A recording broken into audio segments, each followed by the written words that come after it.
Hello everyone, welcome back to my channel. This is Teacher Rhea again, and this time we're going to discuss on word problem involving fundamental principles of counting. So this is this has something to do with a probability. So I have prepared here 6 different examples. For example, we have a school has 5 entrance gates and 4 exit gates. In how many different ways can one enter and exit from the school? So since this is an example of fundamental principles of counting, using the concept, we're just going to multiply the different choices or options. So we have, since there are 5 entrance gates, so meaning that's 5, times there are 4 exit gates, so that would be 5 times 4, which is equal to 20. Meaning, there are 20 different ways one can enter and exit from the school.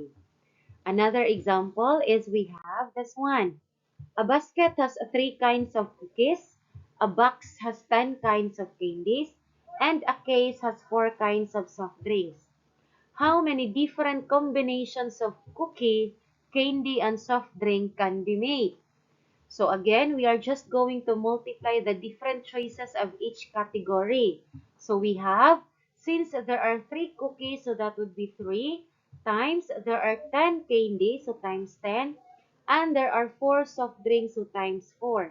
And 3 times 10 times 4 is equal to 120, meaning there are 120 different combinations of cookies, candies, and soft drinks.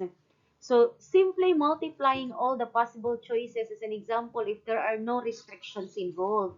But what if there are restrictions? So what do we mean by restrictions? So I have here another example.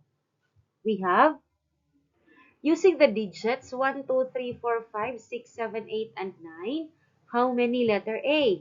Three-digit numbers can be formed without repetition. So when we say without repetition, meaning there is a restriction.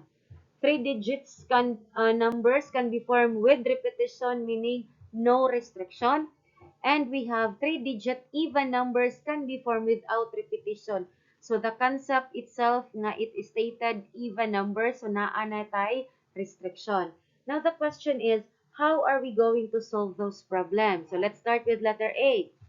3-digit numbers can be formed without repetition. So we have, from the given digits 1, 2, 3, 4, 5, 6, 7, 8, 9, meaning there are 9 digits to choose from in filling it or the 3 boxes. Now, why did I use 3 boxes?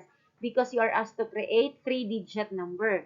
So we have each representing the event digits of a number. So 9. Nganong 9 man? Because 9 digits are to choose from in filling up the units place. So napamantay siyam. Now, after we try to get 1, so either of those numbers, kung kuhaan na itong usa, there are only 8 remaining. Nganuman, ang usa is nagamit naman. 1 digit is already used in the ones digit. So, meaning 8 na lang ang nahibilin. So, that makes it 8. Now, inigabot sa hundredths digit, there are only 7. Nganong 7 naman? There are already 2 digits that are being used. Asa man ang duha ka digit? Ang usa ni ones, ang usa ni tens, meaning 7 na lang ang nahibilin. So, which means, to identify the number of 3-digit numbers, that would be 7 times 8 times 9. And 7 times 8 times 9 is equal to, we have 504. Meaning, there are a total of 504 3-digit numbers that can be formed without repetition. That is answering letter A. Now, let's proceed to letter B.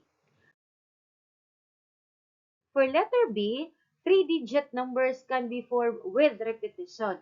So kung moingon tag with repetition, meaning even if nagamit na siya sa ones digit, pwede ra gyapon mo siya gamiton og balik kay with repetition man. Meaning that will be 9 times 9 times 9. So sa ones digit, pwede nimo gamiton either nilang siyam kabuok. Sa tens, pili ra gyapon kanilang siyam. Nigabot sa ones, pili ra gihapon kanilang siyam. So sa 1, sa 10, ug sa 100, pili ra kanila. Which means that is 9 times 9 times 9, which is equal to 729.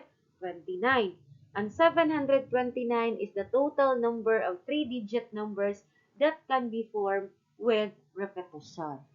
Now, let's proceed to letter C. Three-digit even numbers can be formed without repetition. So, there are two conditions dire. Ang usa ka condition is no repetition is allowed or without repetition. The second condition is the number should be 4. Now, of the digits, there are only 4 even digits. These are 2, 4, 6, and 8. Meaning, in our three boxes, in the ones digit, we are only going to use 4. Nganong 4 raman? Upat raman ang even. The digits 2, 4, 6, 8 are the only digits nga pwede na to ibutang sa ones digit to make our 3-digit an even number. Next is 8. Now, nganong 8 man? Remember, the condition is without repetition. So, example, sa 2, 4, 6, ug 8, gikuha na to si 8. So, meaning, 8 na lang ang nahibilin.